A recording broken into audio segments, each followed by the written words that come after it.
ஸ்ரீ குருப்யோ நமக. பெரியவாச்சரணம். ஹரஹர சங்கர, ஜெய ஜெய சங்கர. ஆழ்வார்கள் சரித்தமில் திருப்பானாழ்வார் தான் பார்த்துன்னு வந்துட்டுருக்கோம். லோகசாரங்க முனிவர் வந்து கங்கையிலேருந்து காவேரியிலேருந்து தண்ணி எடுத்துகிட்டு போகிறார். இவர் வந்து தென்கரையில் நின்று திருப்பானாழ்வார் பாடின்னு இருக்கார். இவர் போகணுமே, அந்த கரையை கடந்து போகணுமே, இவர் வழியில் நின்றுருக்கார். யோ வழிவிடும் ஐயா, வழிவிடும் ஐயா அப்படின்னு இந்த முனிவர் குரல் கொடுக்குறார். இவர் தான் கண்ணை மூடிட்டு எதுவுமே எந்த சித்த பிரம்ம படித்த மாதிரி எந்த ஒரு நினைப்புமே இல்லாமல் அவர் வந்து ரங்கனை மனசால நினச்சிட்டு பாடின்னு இருக்கார். ஒரு தடவை இல்லை, ரெண்டு தடவை இல்லை, முனிவர் கத்துறார், ஐயா வழிவிடும் ஐயா, ஐயா வழிவிடும் ஐயா. 10 தடவை மேலே கூப்பிட்டுட்டார். அந்த முனிவர் கூப்பிடுறது இவருக்கு சென்ஸே இல்லை. இப்படி நம்ம கூப்பிடுறோமே, இவன் இந்த இப்படியே பைத்தியமாட்ட நின்று பாடின்னு இருக்கானே, என்னது இது அப்படின்னு சொல்லிட்டுன்னு இப்போ தான் நம்ம பார்த்தோம் ஏணிப்படிகளில் மாந்தர்களில் அழகாக சிவன் சார் சொன்னார். அந்த அறிவு முனிவர்களோ மகான்களோ ஞானிகளோ மூளையை யூஸ் பண்ணணுன்ற அவசியமே கிடையாது அவளுக்கு.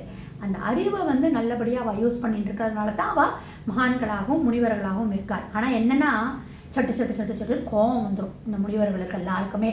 விஸ்வாமித்திரருக்கு வராத கோபமாக இந்த மாதிரி கோவம் வந்துட்டே இருக்கும். அது மாதிரி இவங்க லோகசாரங்க முனிவருக்கு கோவம் வந்துடுச்சு. நான் இவ்வளோ தூரம் கூப்பிட்டுட்டே இருக்கேன், இவன் மாட்டு கண்ணை மூடி என்னதையோ பாட்டின உட்காண்டிருக்கானே அப்படின்னு அங்கே இருக்கக்கூடிய ஒரு கல்லை எடுத்து அந்த திருப்பானாழ்வார் மேலே போட்டுடுறார். அதாவது ஒரு பக்தினா எப்படி இருக்கணும் அப்படி பக்தி பண்ணிட்டு இருக்கார் திருப்பானாழ்வார். நான் கபீர் கே தோஹையில் சொல்லுவான், ஹாத் மே மாலா ரக்கே, முக்குமே ராம நாம ஜபேன். அவர் பைட்னா வந்து உட்காண்டிருக்கிறது வந்து புலித்தோல் மேலே ஒரு ஆசனம், பவித்திரமான ஒரு ஆசனம், கையில் மாலை, நாக்கில் வந்து ராம ராம ராமான்னு ஜபம். ஆனால் மனது வந்து திசை ஃபிரை 10 டைரக்ஷன்லேயும் சுற்றிட்டு வருது. எழுத்தோ சுமிரன் நெய் high, this is not a prayer. வச்சுட்டோம் கூப்பிட்டு கை அப்படி ஜபம் பண்ணிட்டு இருப்பான். ராம் ராம் ராம்னா சொல்லு. ஆஃப் பண்ணிட்டீங்களா கேஸை, அர்த்தம் அது. வாஷிங் மிஷின் ஆஃப் பண்ணியாச்சா, இப்படியே மனசு அலை பாஞ்சுன்னு இருக்கும். ஆனால் கையில் என்னமோ உருட்டு மாலை, ராம் ராம் ராம் ராம். இது பக்தி கிடையாது. திருப்பானாழ்வார் பண்ணிட்டு இருக்கிறது கண்ணை மூடிண்டு ஒரு கல்லை தூக்கி விட்டு எரியிறவரில் அவருக்கு சென்ஸே கிடையாது. கல்லை தூக்கி விட்டு எரிஞ்ச உடனே அப்படியே ரத்தம் பீறிட்டு வருது. அப்போ கூட அந்த முனிவருக்கு மேலே அவருக்கு கோபம் வரல. மறுபடியும் இந்த ஏணிப்படிகள் மாந்தர்களுடைய கோட்தான் ஞாபகம் வருது. அப்போ பாருங்க, அந்த முனிவருக்கு கோபம் வந்துடுத்து, இவருக்கு கோபம் வரல. சிச்சோ நம்ம ஏதோ அபராதம் பண்ணிட்டோம் போல இருக்கு அப்படின்னு சொல்லிட்டுன்னு இவர் அப்படியே பார்க்குறார். வழிவிடு வழிவிடு அப்படின்னு இந்த முனிவர் அந்த ஜலத்தை எடுத்துகிட்டு போகிறார். அப்போ தான் இவருக்கு அச்சிச்சோ நம்ம தப்பு பண்ணிட்டோமே, முனிவர் போகக்கூடிய பாதையில் இப்படி நின்றுண்டு அவருக்கு வழி மறிச்சுட்டோமே அப்படின்னு அந்த வழியில் தன்னுடைய மிஸ்டேக்கை தான் பெருசாக நினச்சின்னு அவர் சொல்கிறார். இவர் அங்கே போகிறார், லோகசாரங்க முனிவர் அபிஷேகம் பண்ணுறதுக்கு போனால் ரங்கனுடைய நெத்தியிலிருந்து ரத்தம் கொட்டுறது. அப்படி எப்படி இருக்கும் பாருங்க அவருக்கு. அப்படியே லோகசாரங்க முனிவர் அப்படியே ஆன அப்படியே நிற்கிறார். நின்னா அசிரீரி வந்து ஒலிக்கிறது, என்னுடைய பக்தனை நீ வரவிடாமல் பண்ணினது இந்த காலத்தினுடைய அந்த காலத்தினுடைய ஒரு கட்டாயமாக இருந்தாலும் அவனுடைய தூய பக்திக்கு நான் அடிமை. அவன் மேலே நீ போய் கல்லை எரிஞ்சிட்டியே, எந்த நீ வந்து பக்தன் மேலே நீ கல்லை எரிஞ்சியோ அவன் என்னுடைய ஒரு சிறந்த பக்தன்.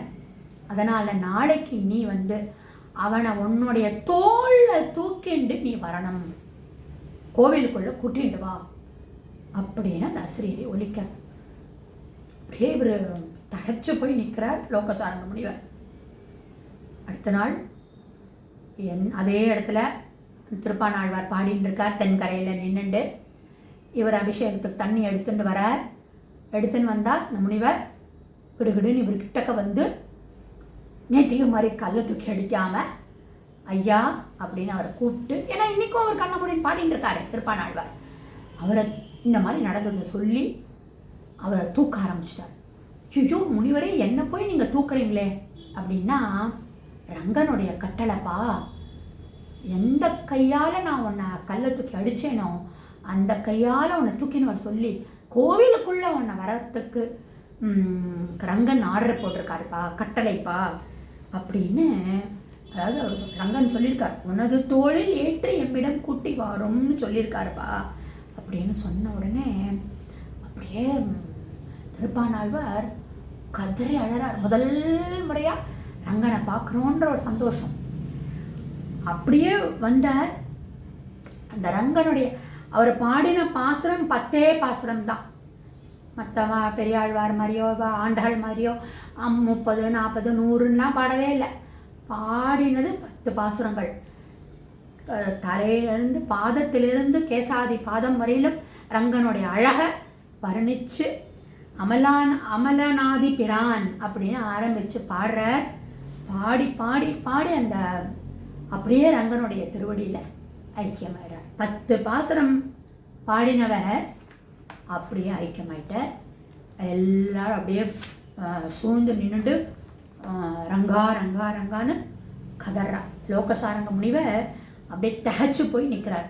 அமலன் ஆதிபிரான் அடியாருக்கு என்னை ஆட்படுத்த விமலன், விண்ணவர் கோன் விரையார் பொழில் வேங்கடவன் நிமலன், நின்மலன் நீதி வானவன், நீள்மதில் அரங்கத்தம்மான் திருக்கமல பாதம் வந்து என் கண்ணில் உள்ளன ஒதுக்கின்றவே திருவடி அழகே அப்படின்னு ஒவ்வொரு அங்கமாக அவருடைய அழகை டிஸ்கிரைப் பண்ணி, நாபி கமலம், அவருடைய உதரம், மார்பழகு ரங்கனுடையது, அவருடைய கண்டம் த்ரோட்டினுடைய அழகு, திருவாய், கண்கள், நீலமேனி, கொண்டல் வண்ணனை, கோவலனாய் வெண்ணெய் உண்டவாயன், என்னுள்ளம் கவர்ந்தானை, அண்டர்கோன் அணையரங்கன், என் அமுதனை கண்ட கண்கள் மற்றொன்றை காணாதே.